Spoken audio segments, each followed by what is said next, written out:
Hanna Bauer is a transformational leadership strategist and a founder of Heartnomics, a philosophy and practice built around leading with both heart and excellence. She spent decades helping organizations navigate change, strengthen culture, and turn values into action, while drawing on her own remarkable journey as a childhood heart disease survivor. Her work sits at the intersection of empathy, resilience, and performance, making her an interesting guest for our conversation about how leaders can create environments where people thrive without burning out. So thank you so much for joining us. It's very kind of you to give me your time. Oh my Um, goodness, thanks for having me. I just wanted to take you back a little bit, if that's okay, just sort of start at the beginning. Um, Obviously, you were very young when you had your diagnosis and treatment. But do you have any memories of that time? How was school and how was home? Were you sort of in a protected bubble? How was life for you during that time? You said the right word. I was definitely in a bubble. And actually, yes, I have a lot of recollection because it went from the age of 4 until I was 14, 15. Yeah. And really the 2 years that came after that to even regulate from everything that happened. So school, you can imagine, well, first of all, as a 4 or 5 year old, don't really understand what's going on, don't really Mm. understand heart disease. All I could tell is I couldn't breathe and I could read people's faces around me. So that was pretty much the feedback that I was getting. And everybody telling me it's okay, but faces and can't hold that. How did it feel like as a kid? It felt like your head just being held under water and not knowing when you're going to come back for air. So that was basically my childhood where I couldn't really, there was no sports for me, playground, things like that. So the experience like that as a child, it was a lot observant and having to stay quiet, right? Having to be calm, having to live in bed. From at the age of 10, I had my first heart attack. And then 2 weeks later, I had a second one. And at that point, after the second heart attack, that's when they said also this 6 months, no more. I mean, just the frequency of the heart failure at this point, a full flown out heart attack, cut two of them, didn't leave any hope really on what, hey, this is, if we do this, then this is going to happen. If you rest, this is going to get better. There really wasn't a solution for that. So very aware as a child that today's today. Like this can be it, right? I mean, I already had experienced that. I already had experienced complete failure in my body. And although everything else looked normal to the people on the outside, and that was the other part, right? Like my hands, my arms, I could move.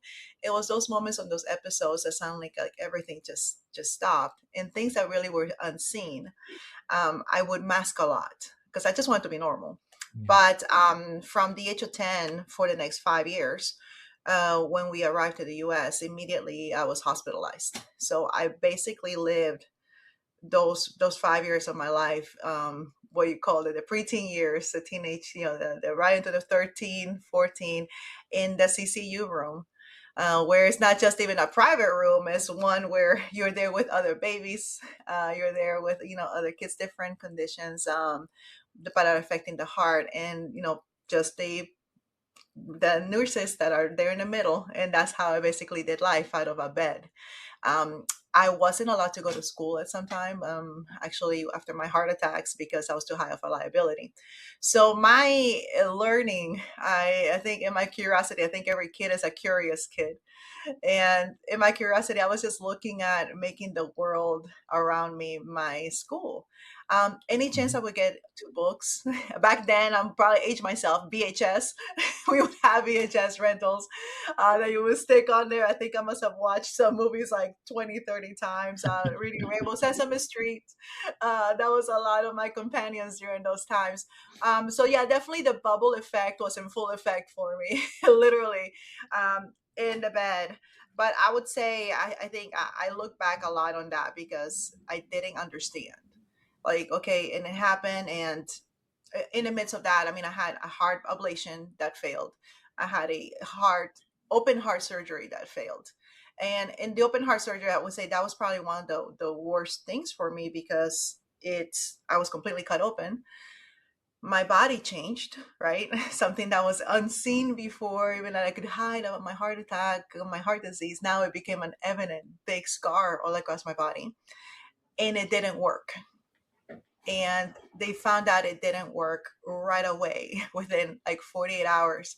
So now I'm trying to recover as a kid, as a 12-year-old, now with going through the same problems before, but now I'm cut open. And I think that made such a big deal in my mind, that as an adult, it really created an unhealthy relationship with failure, because all I could see with that was the failure and the scar that left.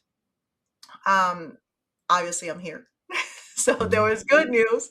It got better, and that was because I was the recipient of an innovative surgery while I was waiting for a heart transplant in 1992. And this surgery had never been done. It was very high risk. It was actually experimental at the time, but it was done in combination with 3 hospitals. And in all of this stuff that's going on, I am learning these valuable lessons of collaboration. I'm learning the language of love. I remember many times I couldn't breathe, but I could definitely understand communication where people taking care of me. There was a language barrier at one point. I didn't speak English. I only spoke Spanish. Nobody spoke Spanish at the time. So there was all of these other things, but I understood that my leaders, right, my care team, my parents, everybody, there was a language that transcended words. So I was consistently learning that. So after my surgery, and as I'm going through, through life, they didn't even understand the lessons that came from that until really 20 years later, when I get a call from the hospital, and that's when I find out the impact that this surgery had had. And they wanted to do a documentary on it. They wanted to do a newscast on it. So I'm part of a documentary for the hospital, and they actually took me back to. They reunited me with my doctor, with my nurses, with the people they took me back into a surgery room, and that's when I find out not only what really happened to me from a different perspective. Now, 20 years older, right?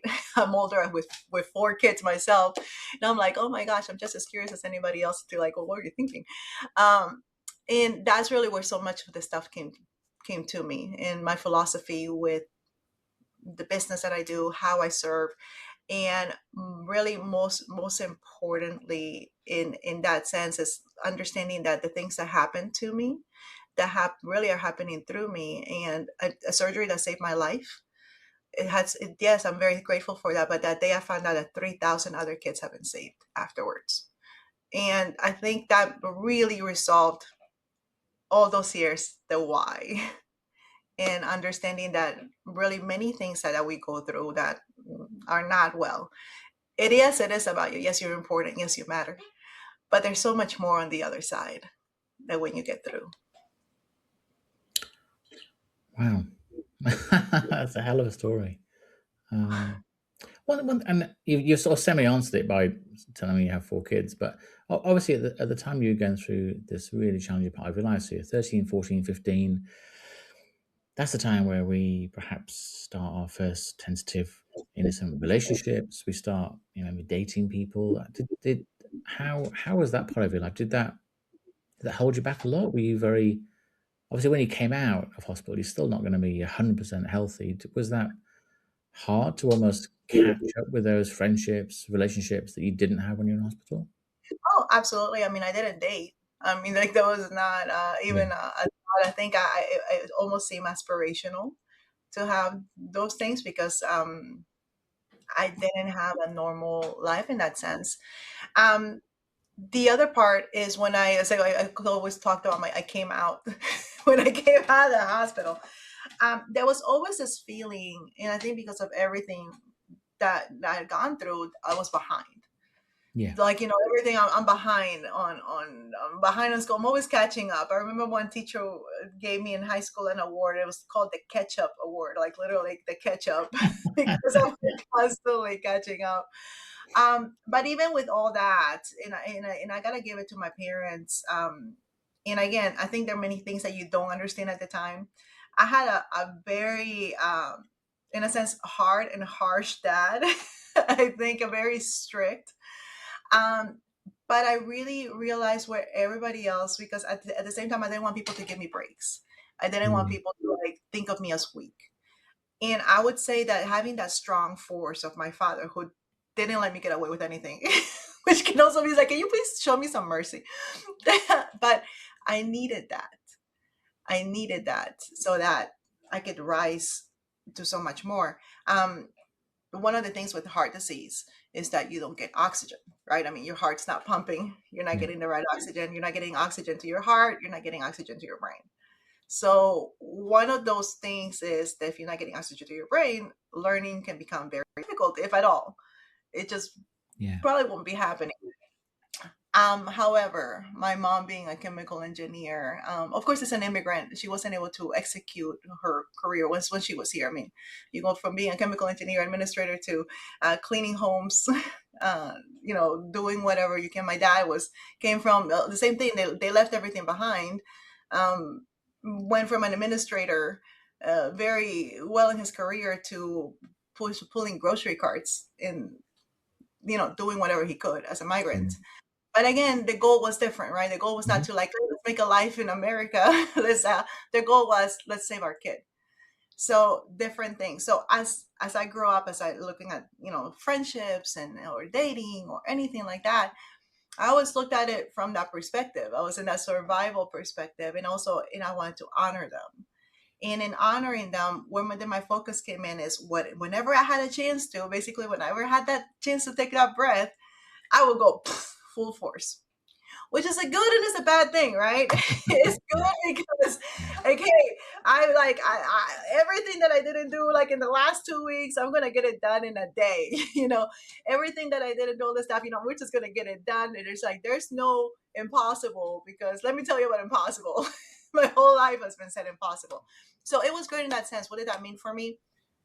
AP classes for over here is getting college readiness. I went to the university full scholarship, but first of all, that I could even graduate, and not even just graduate. I graduated with university courses having completed, and fully paid.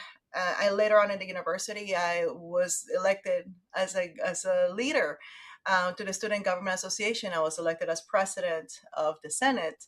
I got internships. I started having interviews since I was a teenager in leadership here in CNN.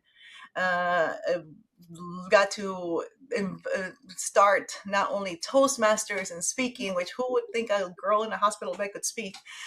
And I mean, in all of those things, though, one thing that I had to consistently come, and really what happened when I left the hospital, is I had to learn to be human.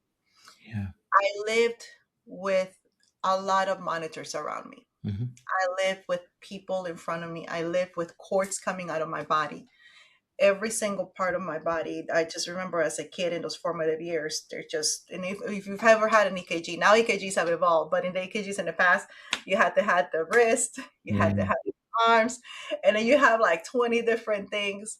Well, because I was in the CCU, it wasn't just like for 5 minutes, it would be for a long time. So I had to live with cords and IVs and all that. So even my concept of humanity, when I came out, when I was learning to communicate, learning to interact with other people, I literally had to go back to what is being a human. And as a teenager, reconciling with that, and even as an adult, but I realized it was me having to learn that was made me so effective. And now today, being able to teach and help others with communication, and now being Mhm. able to teach and help others with technology and honoring the human, because yes, I had technology all around me, I grew up with that, but the people that were there that gave me those moments of humanity is what I recall the most. Mm. So what was the path or the journey to Heartnomics? How did that notion come to you, and what does it mean to you? Oh, the meaning is actually is heart and economics together. If you see the two words, so heart being, yes, the heart of the what gives us life, right? I mean, you can Yeah. do with a lot of things.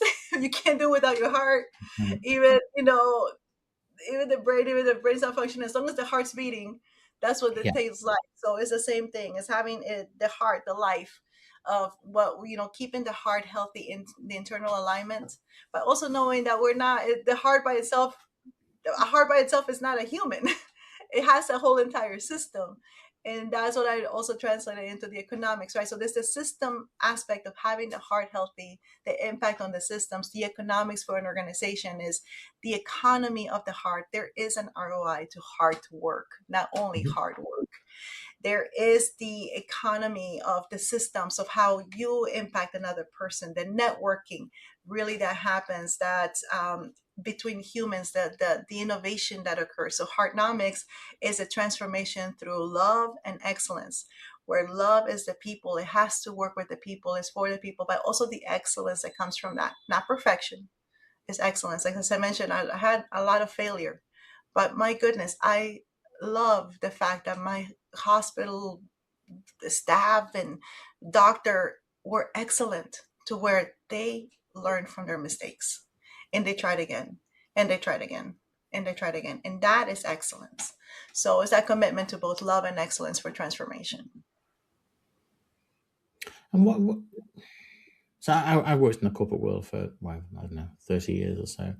And heart and love and understanding, empathy, whatever, they're not necessarily words that would be used in meetings, in discussions, in strategy, etc. Why do you think people perhaps still don't recognize the importance of leading with both love and excellence? Well, first of all, because love is simple, right? It's like, yeah, that's basic, but it's hard. Yeah. If you ever try to Yeah. love somebody through it. I mean, like I said, I have 5 kids. There's times where they're not my favorite people. A lot of times. And that doesn't excuse me that as a mom, I don't have to do what I need to do as a role. It's still feed, cook, and do, provide, all these other things, right? And I believe that too. I mean, with leadership, you're talking about servant leadership. It does require you being a leader, even when people like, they're you are the one that has to do a lot of the work maybe at times, and then you're giving credit to the people when it's good things, and when things go bad you take all the all the responsibility. It's almost expected, right? Yeah. So it's hard.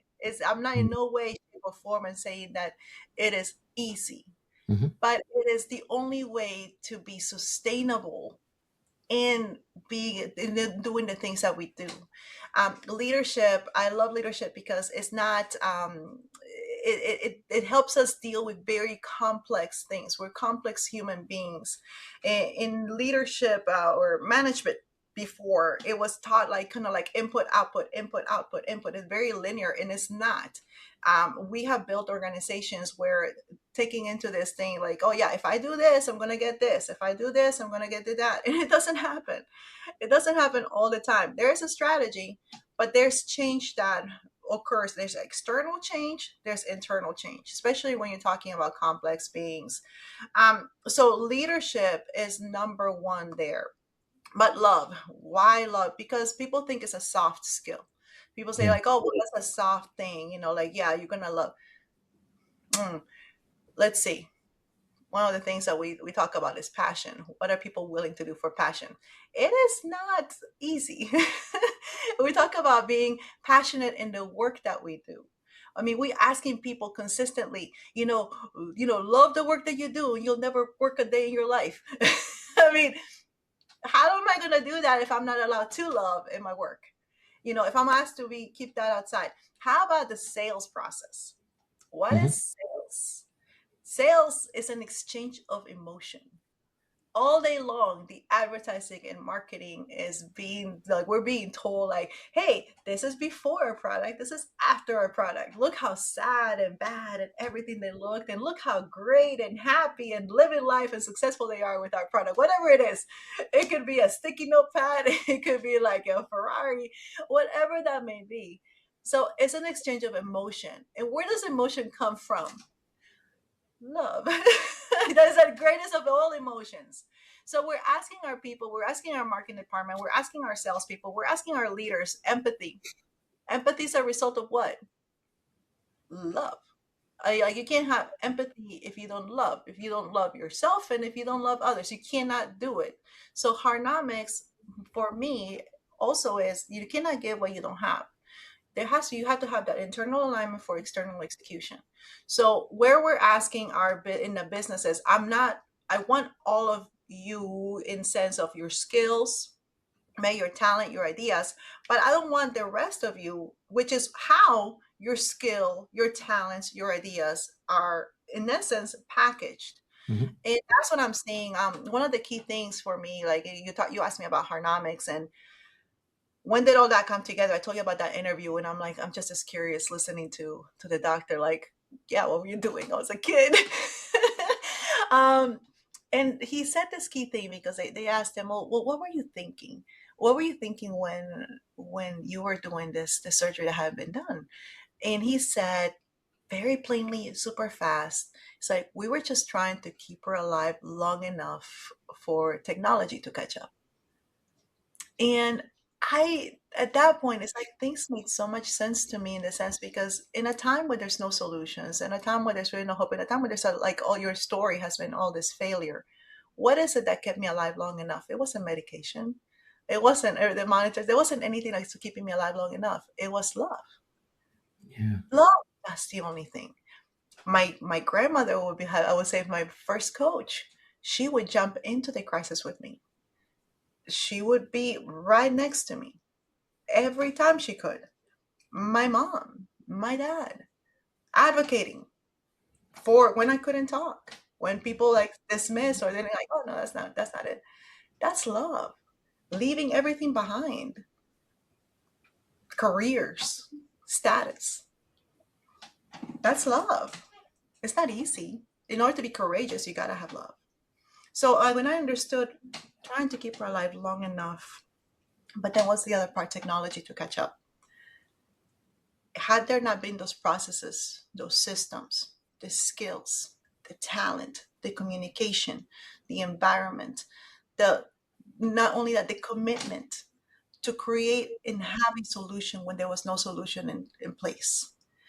That is what we see today with technology. It's what we see with Mm. our process systems. It's what we see with the solutions we're coming up. But they won't work unless we are sustaining our people also. And that's what we talk about when even with adopting this new technology, even with the solutions that we're doing, it is not going to work. And we've seen that unless it is surrounded in that love that sustains. And the only ones that can make sure that we're getting that love and having that commitment to technology, having those processes, having those systems is the leader. I couldn't do anything for myself. I couldn't cure myself. I couldn't say, yeah, y'all go do that. No, I needed leaders. I am the product of leadership that did not give away. So yes, that is my call for or these organizations because it's not love here. Well, if you want an empathetic leader, how do you expect them to be that if they don't have love? If you want even a high top salesperson that can connect, can create rapport with the clients, how do you expect that unless they love? Like, how do you connect unless you're connecting with something we love, with the universal things that we love? We always want to belong. How do you expect us to do this? And so, what's happening? We're having all these expectations, and we don't have the environments to do it in. So, what has been the result? 77% of professionals claiming they're burned out. 56% of leaders not being able to make decisions because of the burnout, not knowing the change is so much. I don't know what to do. We're all just waiting. Mental illness. Do we even need to talk about that? All the things that are going on with just even the rapid growth of even things that weren't even there between Alzheimer's, between forgetting, and let's not forget, number one killer still in our world, heart attacks. And where do heart attacks come from? A lot of them are stress induced, Yeah. massive amount of stress. And let me tell you, having been living with heart disease and also having to have faced very hard things later on in my life, I can tell you burnout feels just like a heart attack. It feels like just like heart disease. It has the same effects. And that is my call for the leaders. The way I survived that very rough time, I mean, I couldn't do anything about the change, but it is love. Love does sustain us. So when you get asked to go into a business and to work with the leaders, what does that look like? What I don't know whether I'm asking what are they expecting, or I'm asking how does the dynamic work? 'Cause obviously, they have a reason. They call upon you. Somebody in the business has heard about you, has had you recommended. You work for some major global corporations in lots of countries. So how do those first few meetings go when you show up and start talking to them about Heartnomics? A lot of us are brought in because they have a what they think a communication problem, right? So Yeah. there's like a it always goes back like usually the starting point is like there's miscommunication. There's some things in that sense that a lot of times I'm brought in because there's things with HR, for Yeah. example, like we thought we were going to have this hire and it didn't turn out this way, or they were receiving quite a bit of complaints. Turnover is high, Mhm. really, like hey, even like hey, we're training our people and people are still leaving, so usually we come in through that lens. That's the first place, and the reason why, if you dig in a little bit deeper, is because there's also some sort of leakage in the profits. Okay. So Yeah. there's yeah, so if once you start looking under the hood, you see like, well, why is communication a problem? Well, because we lost this client, or because this lawsuit came in, or because all this stuff, right? So then things that, oh, we had to do all this rework, and now this, we totally missed this deadline, or now we're having to we spent twice what we thought for the project, because we didn't have the people in place, or blah blah blah. So that's usually how Mhm. people start looking for me, like, okay, let me take a look at the communication. The other part is when, for example, in those profits, one of my things is that I'm a black belt in Six Sigma, which is continuous improvement. I don't know if you're familiar with it. You might be from the corporate Yep. world.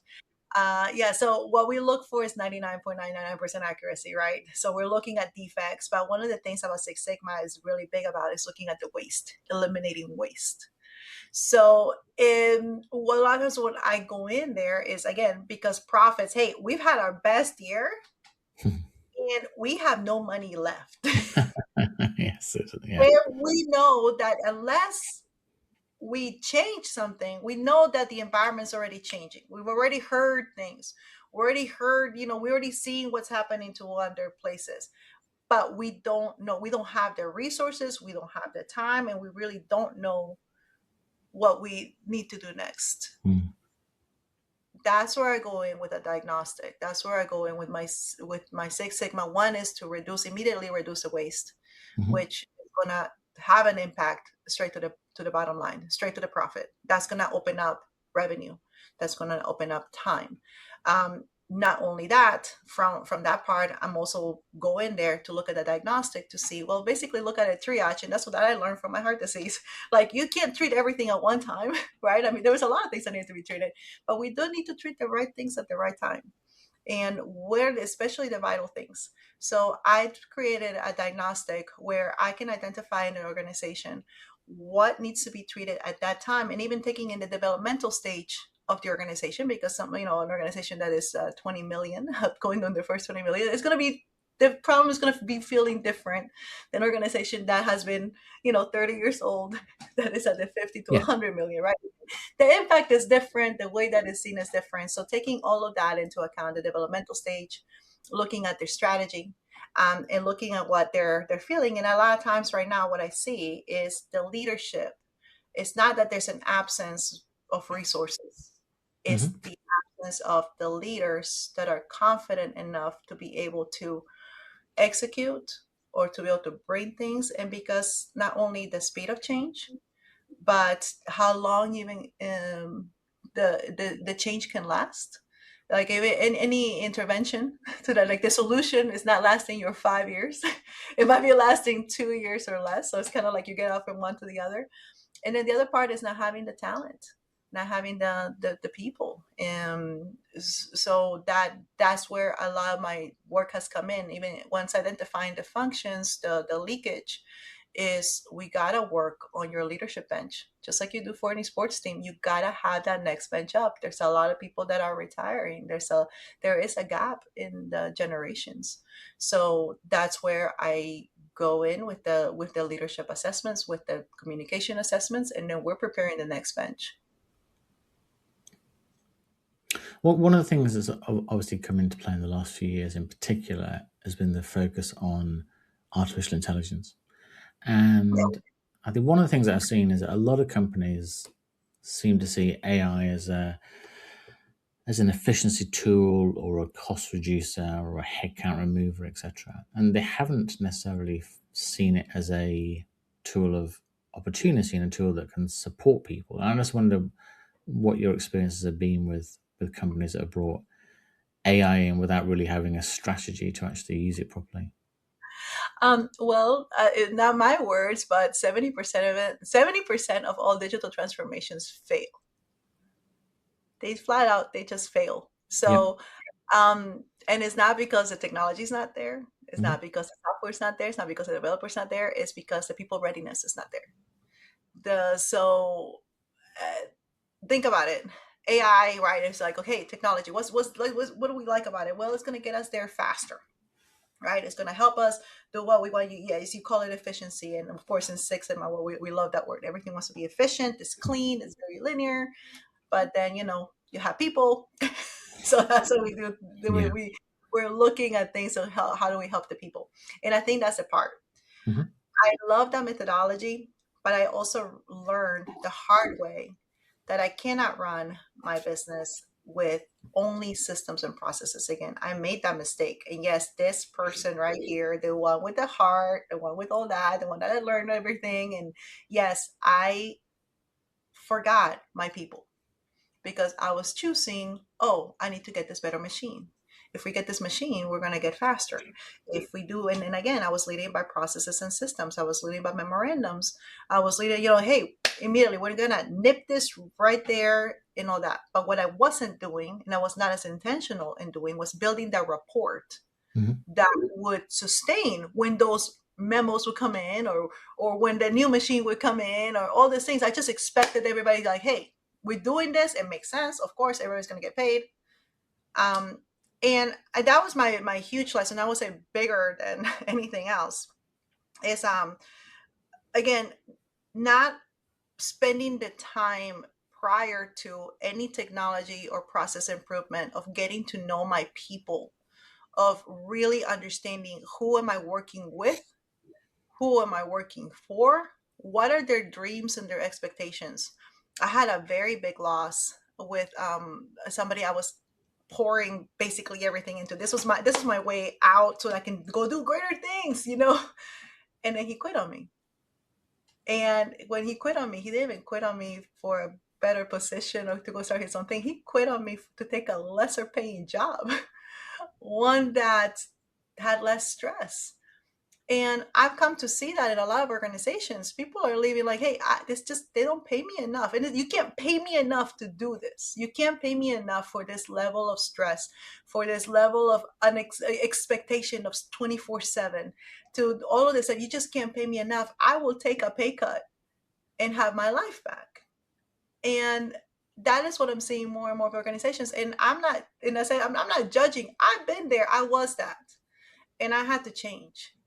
I did. That's where my behavioral science came in. So when you're talking about these technology tools, we spend so much time in researching the tool and researching the software, researching the right partner. What's it going to look like? The multi-millions of dollars that is going to do it. And then this expectation of what it's going to do to amplify amplify our work. But it's really going to amplify not just the one thing you want, it's going to amplify everything. And let me tell you, if there's already a gap in your process, if you don't know your process, if there's a gap in the way that your people are feeling in the organization, guess what gets amplified too? All of that. It is going to make, if you're already in that critical moment in your company where there's friction, where people don't quite know what we're doing, we're not belonging, and all that stuff, you put in something that's going to go way faster, it's going to amplify the problems as well. You're Mm. going to increase that crisis as well. You may not feel it right away because initially it's that immediate relief, right? Like, oh, okay, this is taken care of. Oh, wow. But what about the governance of these tools? And if you don't have the people in place that understand the heart of your company, that understand the culture of your organization, and really understand the vision, and you have the places that are co-working, essentially collaborating with these tools, it's going to amplify whatever dysfunction you had Mm. 100%. And that's what we're seeing too. So I do think there is an enamorment in a sense, like, hey, it's new. It's the same thing that happened with the internet. Yeah. Is that what happened to us in the publishing industry? We were print, we were books. Everybody loved the hard books, right? And then suddenly we were hit in the face with what? Ebooks. And everybody wanted an ebook. Everybody's looking like, yeah, we want an ebook. I don't even know what an ebook is. I said, well, what is it? Like a glorified PDF? What do you do? I mean, we already have PDF. You know what I mean? It's like, so we had to, like, the entire market was disrupted in publishing. And because people were asking for something they really didn't even know what it was. Again, very static. It's like, well, I don't just want to be static. I wanted to do all these things. So then it started opening the door for other things. But it's the same thing. It's that there's the disruption. And I remember in 2010, there was a declaration of the death of print. Yeah. Yeah. Well, is it dead? No. No. I mean, you still have it. I mean, I know I'm old school, but I'm not that old school. Like, no, even like college students, they say when they get their textbooks and it's all digital, they choose to print it out.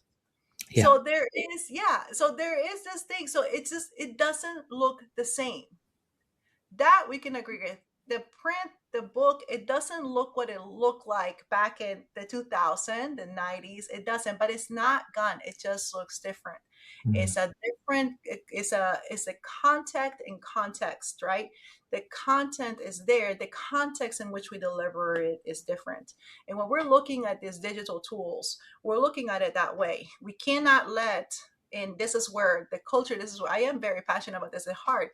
You have to be very careful that these tools are not changing the very heart of what you do, the core of what you do, and they will if you don't know what your core is. And there is some work that has to happen along that with the implementation of digital tools, because it will change. If you notice, you start with ChatGPT or whatever. Oh, would you like me to do this? After you do that, oh, would you like me to do that? And next thing, Yeah. Yeah. you ended up here. Like, I just needed this one answer, and I ended up with over here. Well, greater, more, Yeah. right? But you missed a whole lot of time, and you may end up all the way over here like, oh yeah, I didn't think about that, didn't think about that, didn't think about that. And just that, I mean, think what happens if we do that when you're riding a ship. Like, like, you have to be calibrated. I mean, think about that if it was calibration like that, even with having surgery. With me, one of the big things was at the time, not the technology, because they didn't want to cut the vital parts, and they had to be so precise with the heart, because essentially what is an ablation? They were burning my heart. They were killing parts of my heart so that energy could flow through. And the danger, why was it so high risk?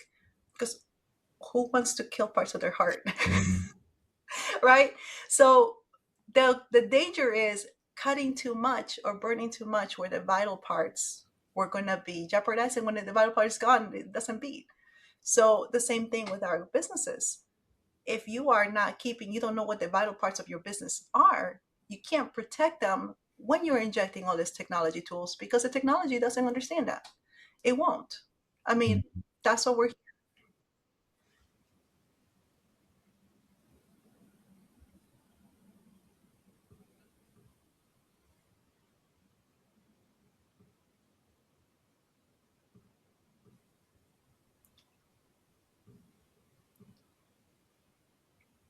Oh, you still there? Oh, Yeah. you froze for a second. Oh, there you go. Okay, sorry, it froze for a second. I thought I lost you. I think one of the challenges with leadership is, I guess, and is it a challenge? I mean, I guess it's natural that we expect our leaders to lead. We expect our leaders to know everything. We expect leaders to lead us through economic downturns, through opportunities, all those sort of things. And I think one of the challenges is that we somehow almost expect our leaders at work to somehow come into work, forget about all their personal life, and just go in and work, etc. And I wondered how important you find it is that leaders have a strong and healthy personal life to be the leaders they need to be in the office? Oh my gosh, it's everything. I mean, again, you cannot give what you don't have. If I can't have an engaged workforce if I'm not engaged myself, if I'm dragging myself to work in the morning, why would I expect other people to be like, hey, let's go, meeting time, bring in your best ideas, bring your stuff? Yeah. No, you can't. And that's where the dysfunction comes in, right? Mhm. Because I'm expecting that from my leaders, and I'm not giving my leaders the space to get well. Mm. It's hard, isn't it? 'Cause it's just not something I think a lot of people or teams or businesses think about. They just think their leaders are there just to lead the business and to grow profits and all those sort of good things, and not knowing what's going on at home, what's going on with their family, what's going on with their kids, and that's when you get the stress, you get the burnout, you get the exhaustion, you get all those negative things. And I think, Yeah, yeah, it almost feels that there's more and more need now for companies to understand the sort of almost holistic relationship they have with their it has. team. Oh, 100%. Seems to be very Um, much like work life balance was this terrible idea. Whereas I think it's much more fluid, isn't it? yeah, I mean, like, have you ever tried to balance anything for a long I know. time? Yeah, it's impossible. It always slightly too heavy, slightly too, or it goes completely out of whack. Absolutely, but yeah, there's that. Yeah, It's like a it feels totally much more. It's much more like the sea. It comes in, goes out, goes in, goes out. It feels very different than trying to balance something. So I was so love that you just said that, because that's exactly what it takes, right? And actually, when we're talking about leaders, we're talking about change and going through different places. So again, my whole part of, we cannot give what you don't have. I mean, you just Mhm. can't. It's internal alignment for external execution. For that, I have my method, the BEAD method. Actually, the BEAD method is for internal alignment, and that's what I came up with in the hospital bed. That's how I survived as a kid, a curious kid, being in alignment with myself. Even I didn't call it that. I didn't know that. I mean, again, we don't learn from experience, we learn from reviewed experience. But when I went back as a leader to like, well, what helped me survive then? What was it? Is this method. And that's what I have in Hustle with Heart. I made very much about taking care of the asset, take care of the internal. So I have the BEAT method, but I also have the organizational method for alignment, which is the core method. The core method being cultivate, optimize, reach, and elevate. So, and why is that? Because Mhm. of exactly what you just said. There's time. There's no such thing. Oh, we're going to be able to juggle all this stuff. I mean, anybody who's seen a juggle person, it's only for a few seconds, right? Absolutely, Only for a few absolutely. seconds. You're A lot gonna of drop focus. something, aren't you? Right. But what does need to happen? You do need to know when to accelerate and put that focus of energy in one. You need to know when to decelerate and be able to have that rest. That is a non-negotiable for a leader. You have to know, like, hey, all hands on deck, pedal to the metal, but you know that you can't do that all the time. You have to also know to be able to come back. And you also have to see, like, okay, we got this down. Now we need to go left. Now we need to go right. Hey, this new change is coming. Compliance thing came in. Our products are obsolete. Hello, big client is interested in our product. We need to put this thing over there. Our other client is thinking about canceling and going with a lower price thing. You know what I mean? Like, you're focusing on these things. So what is this skill for that? Because that is a skill. Well, we're Definitely. talking about the skill of adaptability, Mhm. where you have to adapt. And again, you can't just adopt because then you're just adding on more things. You have to be able to adapt. And that won't happen without trust, because I'm only going to go this way and this way if I trust you. And that's what we're seeing a lot of the constant burnout, even with the leaders, because we have leaders. It's not that, trust me, they don't trust themselves. We're trusting Yeah. tools. We call the tool smarter. Well, that thing knows more than I do. I'm not just gonna Yes. step back. But it's the adapting, right? That accelerating, that decelerating. But there's this other part. It's the agility. How agile are we to be able to pursue something that we see? Like, no, this is the time. Remember, the opportunity of a lifetime must be seized during the lifetime of the opportunity. The Mm. window, that's what we call the window of opportunity. Mhm. Opportunities have a deadline. Opportunities have an expiration date.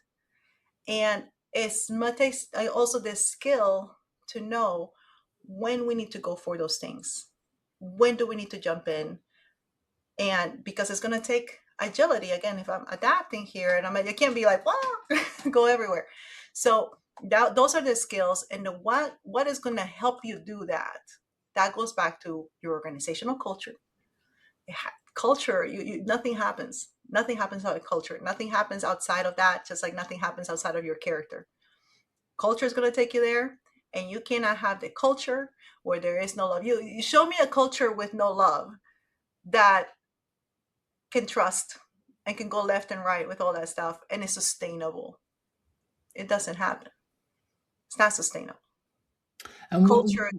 it's quite. That's one. Sorry to interrupt, but it's a question that's always puzzled me. Where does culture come from? Is culture something that HR says this is our culture, or the CEO says this is our culture? Where does the culture? Where is it made? The leaders, the owners of the system. They're the taste of pace. There's things that they tolerate, things that they don't tolerate, things that they reward, behaviors that you reward, behaviors that you don't reward. Yeah. So there's that. They're the ones. That's the culture. It's like what's your the same thing with like with our character, right? You have your frontal cortex. You have the executive, right? It's right here in the front. The executive is going to dictate how you're doing the things from the times that how you dress, how you talk, how you go, how you adapt. You know what to do. Same thing is the executive function in a business is going to very much dictate the culture. And that's why the psychological safety is a big deal, because psychological safety tells us that we have to have the support of leaders, not just at the top, but we have to have the support of leaders at every level of the organization. And when you're talking about project based, at every part of that project, it has to be, people have to know, hey, I know this is my spinal cord. Where do we fit, right? What's the spine in here? Otherwise you won't be able to. But what is culture? And this is a question I get asked all the time. It's just like, oh, well, I think we have a culture. We have the things on the wall, right? The Yes. values, we have Yes. that. Yeah, I know there's a mission statement. It's in our website. Yeah. Let me find it for you. And then you may end up with like this huge paragraph, our mission. We have a huge paragraph, our vision. But here's the deal. You're asking this group of people to come together in this organization to accomplish a mission that they don't know or they don't quite understand, and expecting them to make decisions that are going to create then what's needed to accomplish that mission that will give you that vision. That's why I'm talking about the need for alignment. Because what is culture? Culture is the way that we think, the way that we act, and the way that we interact with each other. So anybody who's ever tried to change a habit, it takes work. It starts with the way that you think, right? That you gotta act. So you gotta take it from one place, like, okay, I don't create a habit just because I thought about it. Like, there's a habit.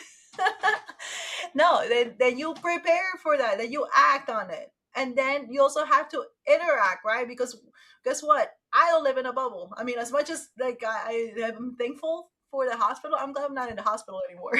Actually, I dread it every time I have to go. But this is the way you interact with your world and try to change a habit. And the same thing is with the culture. And how good are you at nourishing and protecting your own mental and physical health? Well, I learned the hard way. Like that interview, I was like, oh my gosh. Describing what heart disease was like. Yeah, this one it felt all this stuff. Like, wait a second. I'm feeling that way right now too. But I hear from my doctors I'm well. Like I don't have a heart disease anymore. So what's going on? And in my, I guess in my urgency, in my wanting to also help myself, I started doing more and more research and realized, and I went to the doctor. It's like, well, everything seems fine, all this stuff, but you know what? You're exhausted. You are tired. And realizing like, oh my gosh, it's like, the exhaustion, just a pure tiredness does have an impact in everything, from the way that I felt, from the passion, the motivation, my performance, my physical body, things that I wasn't doing anymore that I enjoyed. So I became very much in um, understanding that I'm my own monitor. And again, I cannot give what I don't have. So once I understood that, and it's like, yeah, I want to be the best mom there for my kids. And first of all, yeah, I do run a business. Yes, I do run a nonprofit, all these things. But if I can't be there fully for my kids, what am I doing? If I can't be there fully, even for myself, like, I have one life, right? I know that. Again, you would think that this one would understand Yeah. importance of wellness and like never again. No, no, no, no. I think that's part of humanity. We're quick to Yeah. forget. It works for us for forgiveness, and it works for us in other ways. But I realized that, so I put that as a priority. I started creating boundaries. And guess what? Not everybody liked it. People don't like it when you start putting boundaries, when you start taking care. Not everybody. And that took courage. And I had to go back into my leadership bank, had to deep dive within and defend my priorities, defend what was I living for, defend, in a sense, defending my time and defending my energy was defending my kids, was defending my family. When once I saw that, defending the fact that, hey, I have a right to a life too. I mean, a lot of people fought for my life, I mean, and it's a miracle. Every one of us is a miracle.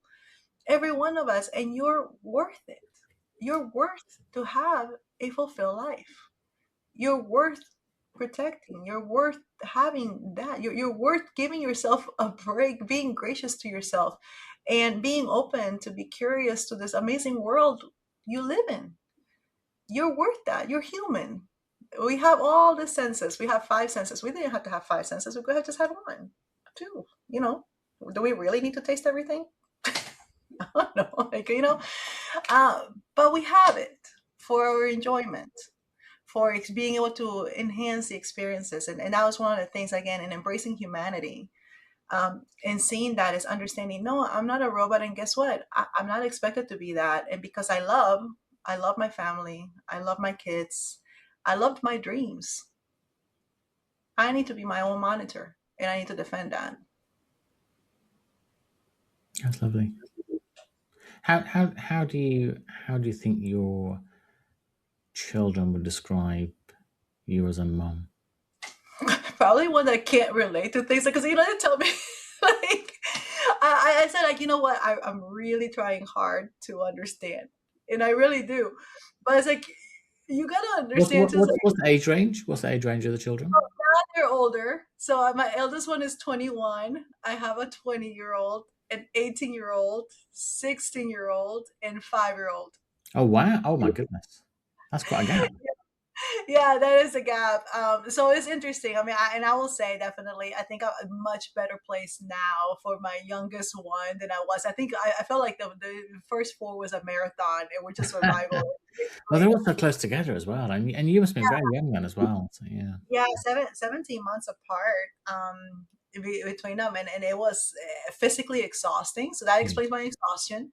But also, and again, because I was just trying to do everything because I bought into this thing like, oh, we can do all things, yeah, right? I mean, you can do, you can be CEO and you can be mom and you can be a community person. And I was doing it at a very high cost.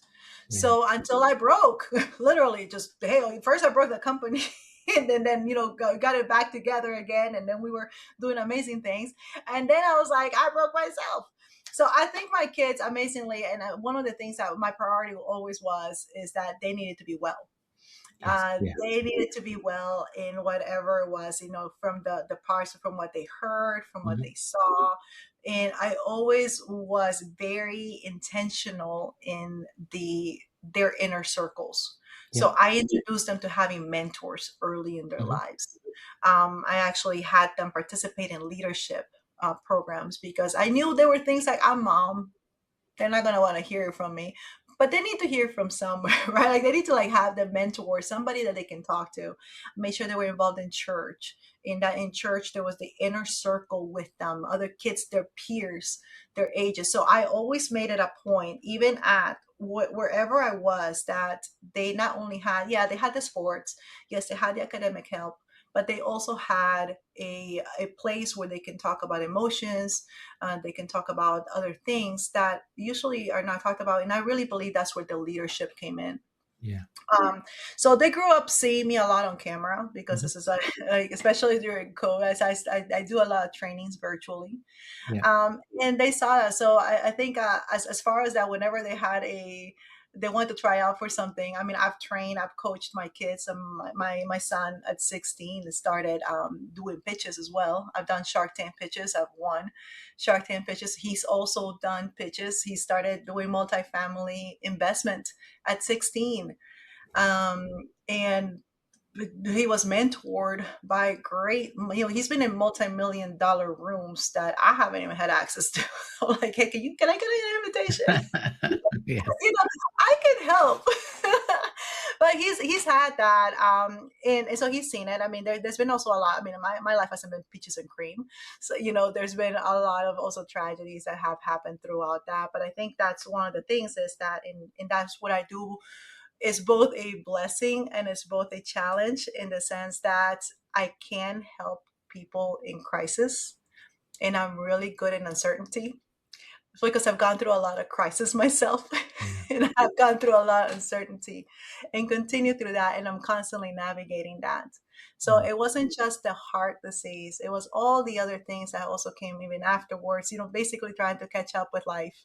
And like I said, a lot of the parts, but and I believe my kids have seen that. I don't think they quite understand. Again, the frontal cortex doesn't close until they're 25, right? So I'm giving them some time.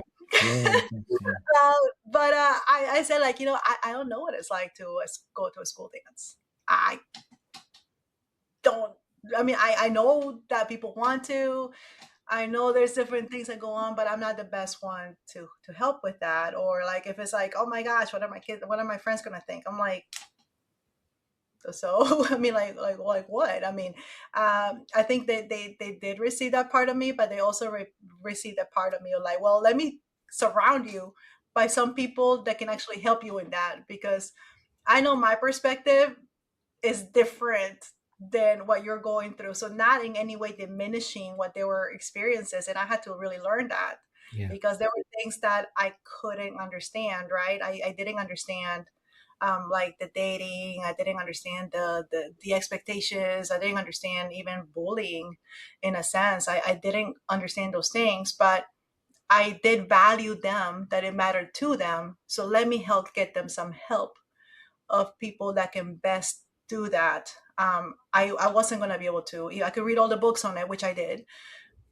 but it wasn't going to be the same as somebody who's been there in the experience and can help them guide that. So I would say in my parenting and that, and they continue to thrive. I mean, they're doing their own thing. But I would say that is understanding that they don't have to have all the answers, but you can definitely have the empathy, right? Because that's the part I didn't go through that. That wasn't my experience, but I did have the empathy enough to Yeah. understand that this mattered to them. This was values to them, and they needed help in this, and I needed to find out for them. And I think as leaders, that was one of the greatest lessons too, is you're not going to have every answer. And although you can't relate because of that, that comes to second hand to you, or it doesn't matter, it doesn't mean that you don't need to make sure they're well in that. You need to allocate the right resources, the time, and find partners to be able to help them through that. Mm. It's very rare that people do that. They sort of step out of themselves and recognize that we need somebody else to sort of come in and guide us on this, which is crazy. But I think it's incredibly compassionate of you to do that. And so you've been very generous with your time, and I have one more question, if that's okay. Mhm. Um, Yes. what what or how would you define what success means to you now? Well, I got to go back to what my mentor says, John Maxwell, and is that success is something that happens to you, The significance is something that happens through you. So for me, success, yeah, is something that definitely we can accomplish, right? I mean, you can do things, but it's not just the success of you doing it. I find so much more that it's not really success that I'm seeking. It's stopped. I want that significance. And for me, the significance really is seeing somebody else do more or better than what I've done. My first ones in there were, of course, my kids.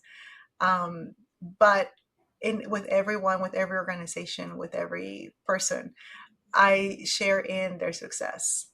And I think that that's for me the part is to really being excited for other people. Success is really when like when is that significance? When it's like, yeah, that happened, and oh my gosh, I had something to do with it. Perfect. That's a perfect answer. Thank you so much. You've covered so many different topics that I've never talked to anybody about before. So I could easily talk to you for many, many more hours. But Oh my I goodness. know it's just such a fascinating, not only fascinating story, because a lot of people have had terrible treatments, but I think what you've then done with it and how it hasn't defined you, but it's informed you and it's helped, and then you've gone Yes. on to create something incredibly powerful. So yeah, I think you're great. So no, thank you so much. Really appreciate your time. Yeah, thank you.